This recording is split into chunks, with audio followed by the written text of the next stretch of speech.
Right. Good morning, Lagos. Welcome. This is Overt Radio.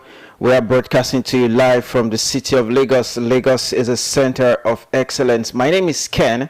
This is the Breakfast Show, the Thursday edition of Overt Radio Breakfast Show. Today is August 6, 2026. And as usual, as we do every morning from Monday to Friday, we bring you stories making headlines on our various newspapers in the country, and we also give you some analysis as to what is currently going on in the country. So that is what I will be doing from now till about 10 o'clock, where I'll be taking you through all the events all the things that have happened, all the stories, making headlines, that have made headlines or making headlines this morning on our various newspaper in the country. So this particular the Thursday edition, the Overt Radio Breakfast Show, is being sponsored by Lifeback Pharmacy and Stores Limited, marketers of Ogoma QS Softgel as an anti-malaria medicine, and as well as Swedish bitters. All right, so let's get things started in earnest. All right, this morning I have the Vanguard. I'll be taking stories from the Vanguard newspaper, the Sun newspaper, and the Punch newspaper this morning. All right, let's get it started. On the Vanguard newspaper, by the way, you can go to our various social media platforms on X, Overt Radio Live on Instagram, Overt News on TikTok, overt.radio.lagos, and also we are currently streaming live on our YouTube channel, Overt Radio Live, if you want to watch us live while we are doing our thing here in the studio. You can also share that streaming link, zeno.fm/radio/overt radio. You can stream it to, you can share that streaming link, zeno.fm/radio/overt radio. You can share it to your various contacts on WhatsApp, your WhatsApp statuses, and also your families and loved ones. We are being heard live across the globe, in Nigeria, in Ghana, in South Africa, in Cote d'Ivoire, in Togo, in Benin Republic, anywhere in the world, in the United States of America, in Canada, Australia, countries in Europe, the Caribbean, wherever internet is being reached, we are there. All right. Yes, on the Vanguard newspaper this morning, outrage greets EFCC's freezing of Osun government accounts ahead of the governorship election in Osun State. The Economic and Financial Crimes Commission, EFCC, has allegedly frozen the accounts of the state government domiciled with a first generation bank. So it's no longer an alleged. The EFCC has confirmed that yes, it has frozen the bank account of Osun State. All right, so let me continue the story. The development, however, elicited angry reactions as Governor Ademola Adeleke, the Accord Party, African Democratic Congress, ADC, and legal practitioners faulted the move. The governor also said he had instructed his Attorney General and Commissioner for Justice to challenge the action in court. The EFCC had, in a letter cited by the Vanguard dated August 5, 2026, addressed to a first generation bank, that bank is First Bank, requested that the bank should place post no debit numbered 2017170947. The letter, signed by the EFCC's Director of Investigation, Adenike Babalola, said the request was pursuant to Section 38, Subsection 1 and Subsection 2 of the Economic and Financial Crimes Commission Act 2004 and Section 24 of the Money Laundering Prevention and Prohibition Act. Now, Adeleke, in response to that frozen of the state government bank account, Adeleke said it's an abuse of law. However, Governor Ademola Adeleke Adeleke, while addressing newsmen in Osogbo, demanded answers for the action of the EFCC without legal grounds, describing the action as an abuse of the rule of law. He called out the EFCC chairman, Mr. Ola Olukoyede, to justify the reason behind the commission's action. The governor said, "All I ask for the EFCC chairman is to explain to the good people of Osun State and to Nigerians why he froze Osun State government account and show proof to support whatever reason he present. This and all other illegalities being visited on Osun State are turning our democracy into a huge joke. I have instructed my Attorney General to challenge this illegality at the Federal High Court in Osogbo." Now, by innocent, okay, also, so that is that concerning. Now, in response to, okay, I'm sorry for this mix-up. Now, in response to that, that action taken by the EFCC, the Osun Attorney General said that also kicking against the actions of the Anti-Graft Commission, the Commissioner for Justice and Attorney General of Osun State, Mr. Oluwole Jimmy Bada, SAN, said the Anti-Graft Agency lacked the powers to freeze the statutory account of a state. Jimmy Bada said, and I quote, "Let me state respectfully that the government of Osun State recognizes and respects the statutory mandates of the EFCC and all lawful institutions of government. This statement is not intended as an attack on any person, government agency, or political party. It is purely a legal position taken in the interest of constitutional order and due process. Our considered view is that Section 24 of the Money Laundering Prevention and Prohibition Act and Section 38 of the Economic and Financial Crimes Commission Act 2004 do not confer on EFCC and rational power. On EFCC, the rational power to freeze, restrict, or interfere with the statutory account of the state government. The statutory account of Osun State contains public funds meant for governance, salary, pension, healthcare, education, security, and other essential obligations to the people. Any restriction on such funds raises serious constitutional questions, which, in our respective view, should be determined by a court of competent jurisdiction.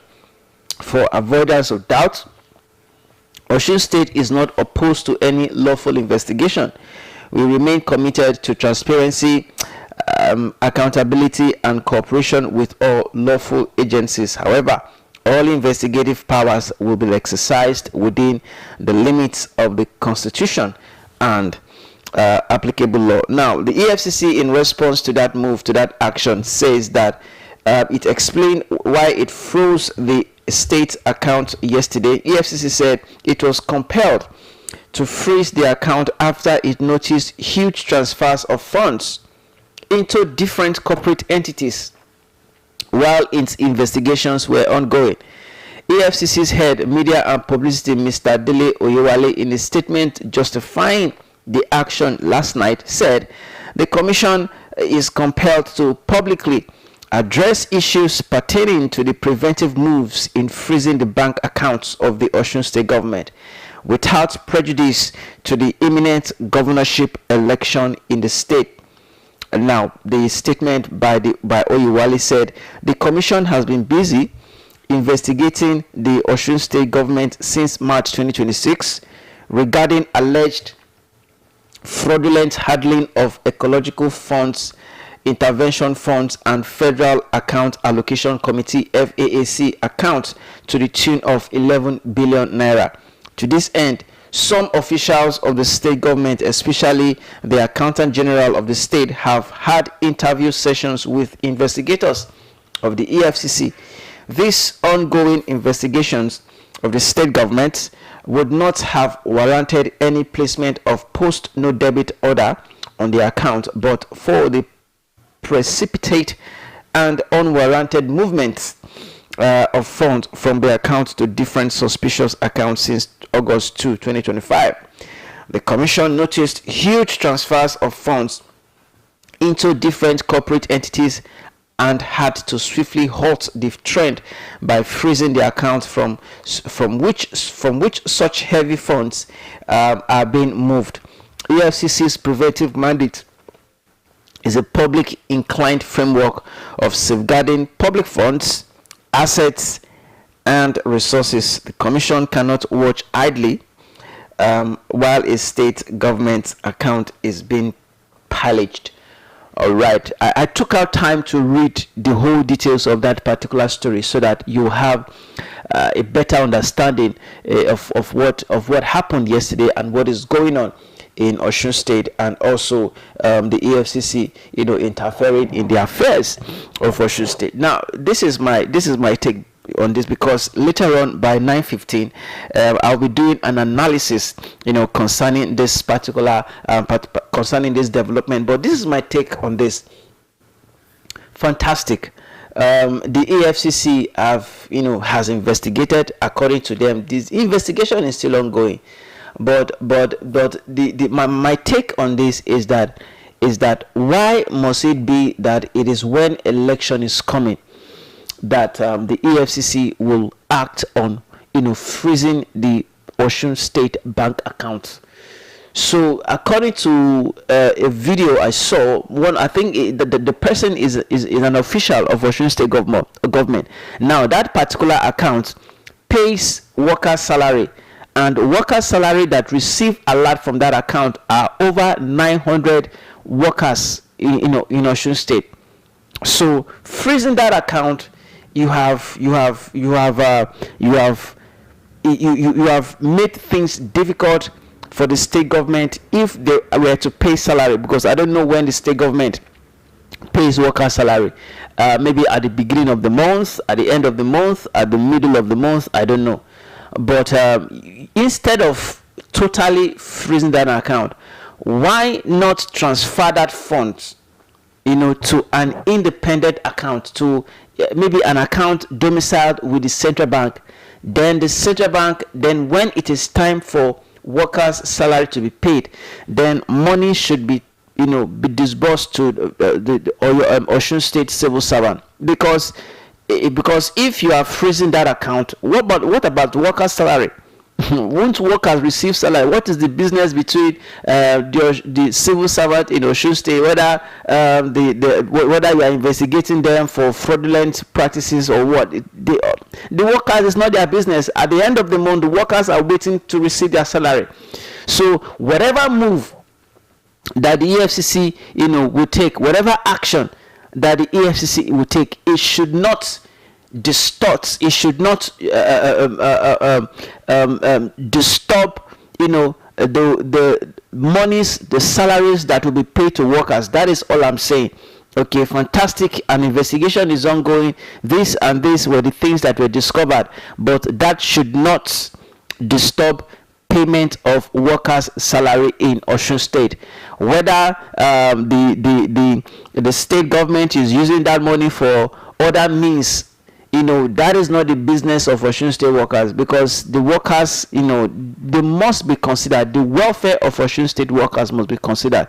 According to the story, this particular account is used to pay so many things, to pay workers for healthcare, for pensioners. So this the EFCC, yes, you are doing your work, but don't let your work, be a disturbance to other people, to be a disturbance to innocent, Osun civil servants in the state.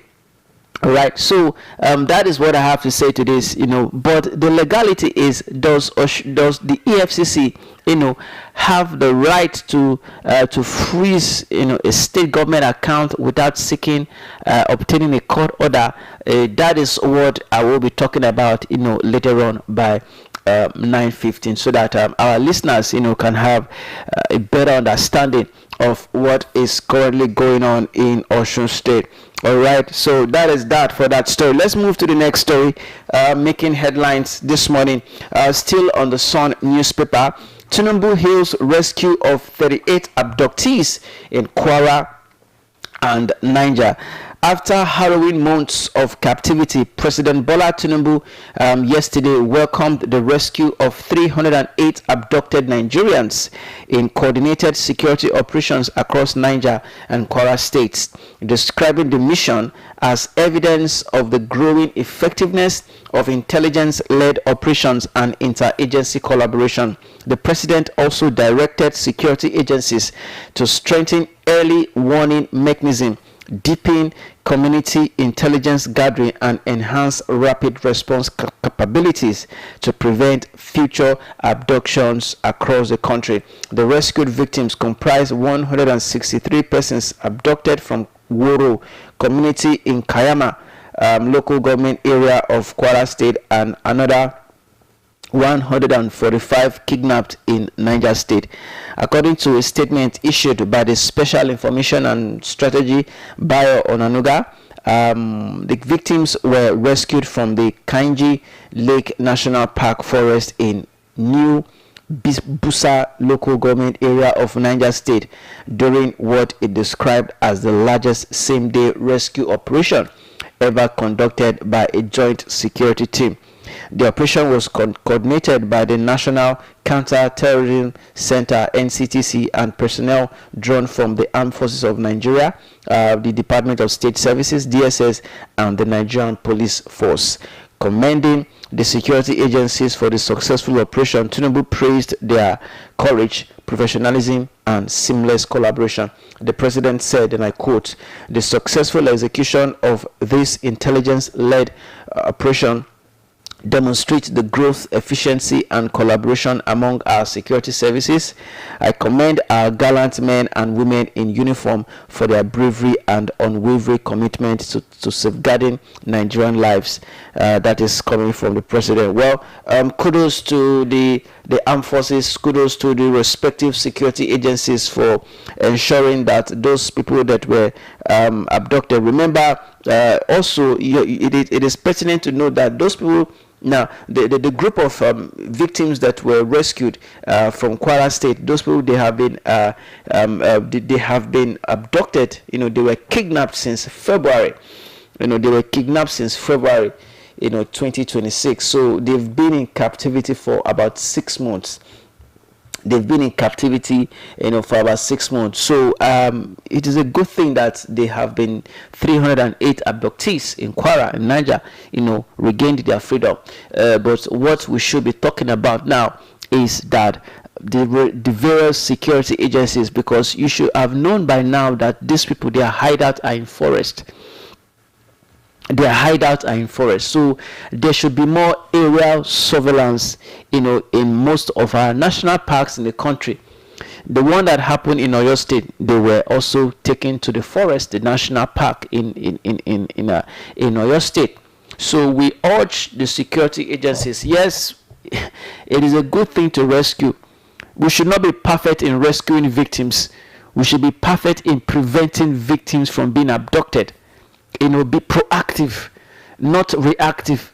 It is not when things have happened that is where we see our security agencies being active. No, we want our security agencies to be able to detect crime.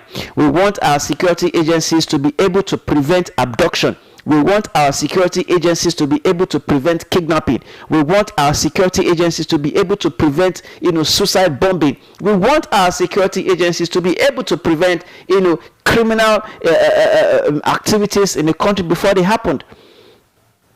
Yes, it is a good thing that they regain their freedom, but it will be something more beautiful that the security agencies prevent these abductions.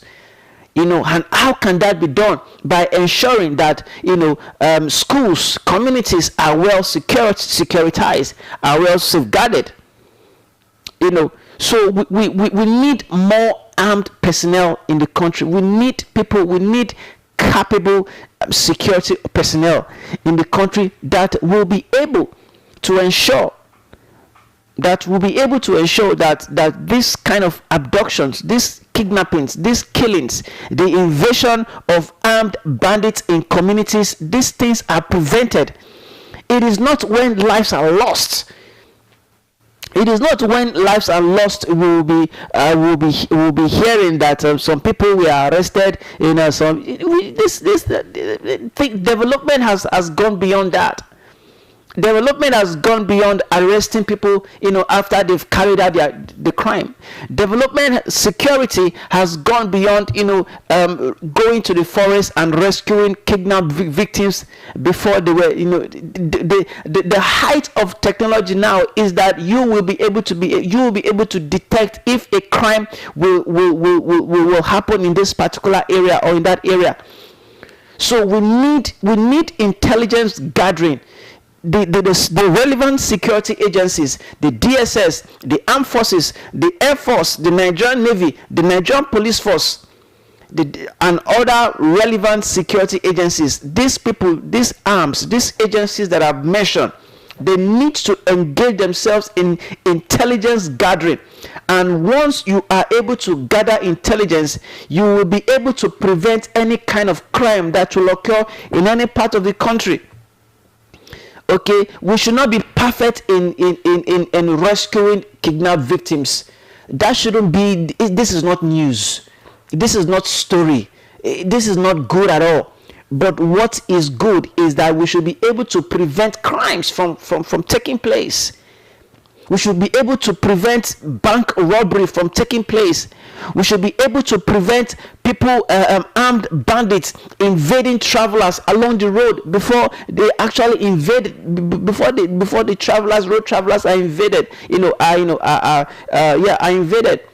So we want our security agencies to move beyond rescuing kidnapped victims. So how does it sound that over 250 strong armed forces, armed personnel of the Nigerian Army? So how does it sound that 6 months ago, when these people were abducted 6 months ago, and after 6 months they are just being rescued? How does it sound in the ears of our various heads of the various security agencies in the country? It doesn't sound well. It doesn't sound good. It doesn't sound good. We refuse to accept anything below standard in this country. It is high time that the Nigerian people refuse to accept anything below standard. Going to rescue kidnapped victims, these are just average operational security operative activities. We should be able to detect crime. We should be able to the various security agencies should be able to prevent this kind of crimes from happening. We have the capacity, we have the ability, we have the resources, and these resources should be channeled towards the right, channeled to the appropriate areas. Enough of security agencies, going to the forest to rescue, kidnapped victims. Why can't you prevent them? Why can't you prevent the kidnapping? Why can't you prevent the abductions? Yes, it's a good news, but hey, there are better things. There are better ways to prevent these things. All right, so that is that. 26 minutes gone past the hour of 8 o'clock. This is Overt Radio. This is the review, the Overt Radio breakfast show, where I'm reviewing stories that making headlines this morning on our various newspaper here on Overt Radio. All right, so let me go to the next headline, the next story. This is coming from Punch. Fake agency probe. Adeyemi rejects closed door reps quiz. The purported Director General of the Presidential Foreign Investment Promotion Council, Adeyemi, has rejected the House of Representatives and other committees' decision to interrogate him at an undisclosed location, while he remains in police custody, insisting that any appearance before lawmakers should be conducted publicly. Adeyemi, through his lawyer Ademola Oyedokun, said on Wednesday that he welcomed the House probe into the alleged establishment and operations of the PFIPC, but opposed the committee's plan to question him behind closed doors. The lawyer argued that fairness demanded that Adeyemi be allowed to respond publicly to allegations already made against him during the committee's open hearings. According to the lawyer, we have read that the committee intends to interview our client at an undisclosed date and place. We ask it respectively to think again. Everyone else in this matter has been heard in public, and what has been said about our client was said in public. He should be allowed to answer in the same place it was said. The statement read. He called on the committee to invoke its constitutional powers under Section 89 of the Constitution to compel the police to produce Adeyemi at a sitting public. Section 89 of the Constitution gives the committee power to summon any person and to compel his attendance. We ask it to use that power and to require that police produce our client at a public sitting. He will attend on any date it names with his counsel and answer every question put to him. Okay, Oyedekun added that while the criminal allegations against Adeyemi will be addressed before the Federal High Court and relevant investigative agencies, the House inquiry into how the PFIPC came into existence and whether government officials acted upon it deserved to be conducted openly. Yes, that is fair. That is right. Okay, if you have questioned, if you have queried, people that played their part in along the establishment of the purportedly fake PFIPC, if you have called the budget office, if you have called either the minister or those in the finance, if you have called the budget office and other department and agencies that Adeyemi made contact with towards the operations of that PFIPC, and they came out publicly to have their own say publicly, then the man in question, the man that is in the eye of the storm, should also be given that opportunity to appear publicly. That is fairness. That is justice. Don't be scared. That is what I said the other time, that I fear, that I hope that after the investigation, this thing will not be swept under the carpet. So I respect the ad hoc committee for being bold, to set up their own inquiry, to ask questions, bring parties, individuals that were involved, that played one or two roles in the establishment or whatever thing of the PFIPC. I commend the House of Representatives for setting up a panel, but it will not be good. It will not be good that after you might have questioned or interviewed all those that were involved in that play, and the actual actor, which is the main man, in the eye of the storm, Adeyemi, and you say that you want to investigate him or ask him questions at an undisclosed location or undisclosed date, it is unfair. So I think the lawyer to Adeyemi is right to have demanded that the man should appear in public. Based on what was even reported, I doubt if this man has had his day in court. This man is still in custody, so I doubt if this man has had his day in court. So I want to urge the Attorney General of the Federation or whoever is handling this case should ensure that they expedite the process in ensuring that at least let him have his day in court. Let him be tried in court. If he is found guilty, well, whatever penalties, whatever punishment that should be given should be given. And also those people that were quizzed, those people that appeared before the panel, those people that appeared before the House of Reps committee, the ad hoc committee investigating that particular story.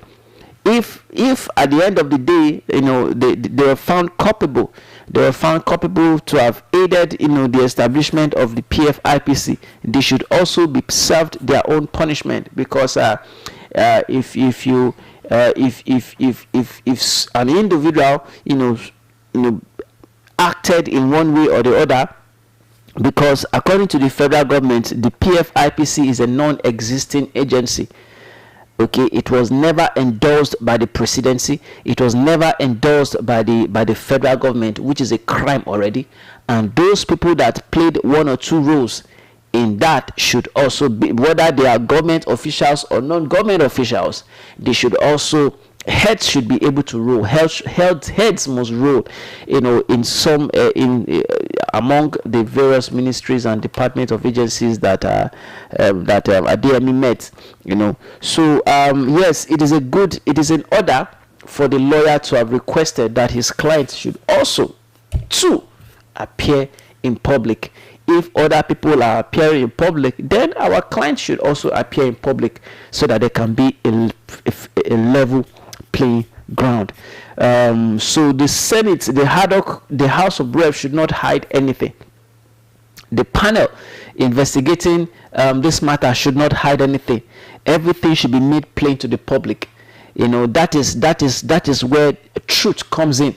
That is where that is where the trust that people bestowed on the National Assembly, on the legislative, that is where that trust can once again be reassured. So nothing should be made in secrecy. No investigation, no questions should be made without the public's being aware about it.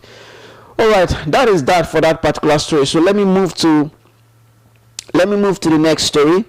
This is coming from, still on that Osun account. NBA fought EFCC as Osun account freeze sparks row. The Nigerian Bar Association has faulted the Economic and Financial Crimes Commission over the reported, this is coming from the Punch though, over the reported freezing of Osun State government bank accounts, saying the anti-graft agency lacks the constitutional power to impose a blanket restriction on a state's finances without due legal process. The EFCC on Wednesday directed that no money be withdrawn from the Osun State government's statutory allocation account as part of an ongoing investigation. NBA President Afam Osigwe SAN, in an interview with the Punch on Wednesday, warned that any directive restricting withdrawals from accounts belonging to a state government would effectively cripple governance and amount to an abuse of power. His comment followed the EFCC's directive to First Banks to place a post-no debit restriction on Osun State statutory allocation account as part of an ongoing investigation, a move that has generated legal and political controversy ahead of the August 15 governorship election in the state. Osigwe acknowledged that the EFCC could seek court orders against specific accounts suspected to be linked to fraud, but insisted that the commission could not lawfully freeze all accounts belonging to a state government. He said, and I quote, no government agency or any person has the right or the power to restrict withdrawals from the account of any state, because first of all, the order has the effect of grounding the activities of a government, which is true. If the EFCC knows that any particular account is being used for the purpose of fraud, it may be able to obtain a court order, but it cannot make a blanket order freezing the accounts of any states. The senior advocate added, such an order would be unconstitutional and also violate the powers of the EFCC and may actually amount to an abuse of power. We should not have such a situation.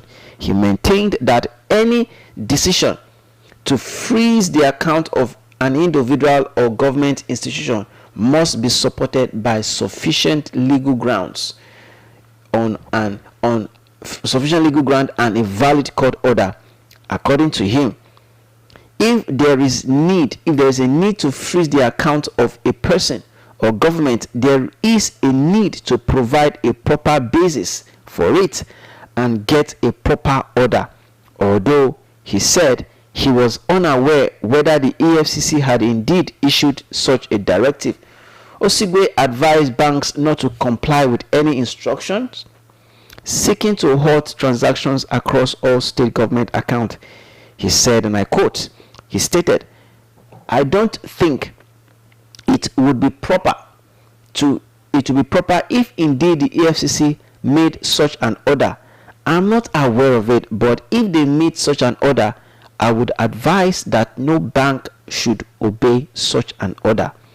He further urged the anti-graft agency to avoid actions capable of creating the impression that it intended to financially cripple a state. Okay, similarly, all right, so that is that. As for what Afam Osigwe said, that no government agency, or any person has the right or the power to restrict withdrawals from the account of any state government. First of all, the order has the effect of grounding the activities of a government. If the EFCC knows that any particular account is being used for the purpose of fraud, it may be able to obtain, a court order, but it cannot make a blanket order freezing the account of any state. Well, the legal expert, it's a senior advocate of Nigeria, is a son, saying that what the EFCC did yesterday was illegal. Even if they want to freeze any account, at least a court order ought to have been obtained. A court order ought to have been obtained by the EFCC. And that's what the Constitution says. That was the law says. So I want to urge the EFCC, no matter how ambitious you are to carry out your regulatory assignment or work, it should be done in a proper way. It should be done in a proper manner. It should be done in a proper way. And also, like I said during that first story when I was analyzing, because now that you have frozen, the bank account of Osun State, so how would workers' salaries be paid? How would the state government be able to carry out, some of the government activities if there is need to execute a project, if there's need for them to pay contractors? So how do you expect the Osun State government to pay contractors that are maybe completing a particular project or work in the state? So the things should be done in the right way. Things should be done in the right way and in the right manner. Okay, so let me see if I can bring in one or two more stories before I wrap up this particular segment this morning. Okay, so yes, it's still in response to the account being frozen, Osun State account being frozen. This is coming from the Punch. Osun State Governor and Accord Party governorship candidate Ademola Adeleke has urged residents to vote against All Progressive Congress in the August 15 governorship election, accusing the opposition of neglecting civil servants during its time in office. In a post on Thursday, which is this morning, Adeleke alleged that workers in the state suffered hardship under the APC administration and appealed to eligible voters to support his re-election. He wrote, "We will not allow APC to take Osun back to the days when civil servants, had to beg their neighbors for food. I call on the good people of Osun State to brace up for just a few more days. Those who once weaponized poverty by paying workers house salaries, leaving civil servants to struggle to feed their families, and deny our people access to basic necessities, desperate to return to inflict more pain. We must never go back to those dark days.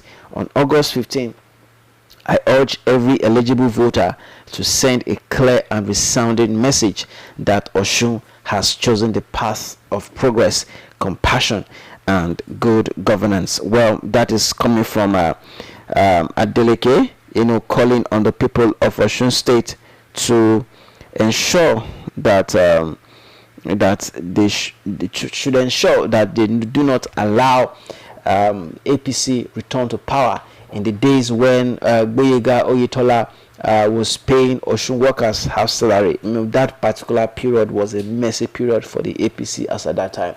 And I think that was one of the things that led to him not performing well overwhelmingly, in that election that brought in through the court that brought in Ademola Adeleke. So yes, Ademola Adeleke has spoken. Okay, now it is now left for the Osun people to decide who they want to vote for. Osun people will now decide who they want to vote for, either to continue voting for either to re-elect here the incumbent governor, or to to choose another party and another candidate. All right, Lagos, that is how far I can go this morning here on Overt Radio. It is 8:43 minutes gone past the hour of 8 o'clock. This is Overt Radio Breakfast Show. We are broadcasting to you live from the city of Lagos. Lagos is the center of excellence. Now, by 9:15, which is a political update, I will be talking more about EFCC freezing Osun State government account, the implications, and also I will be talking about there are still pending questions that the federal government has not answered. That those pending questions is what I'll be revealing by 9:15. Within the next 30 minutes I will be back for the political update. All right, don't go anywhere, stay tuned.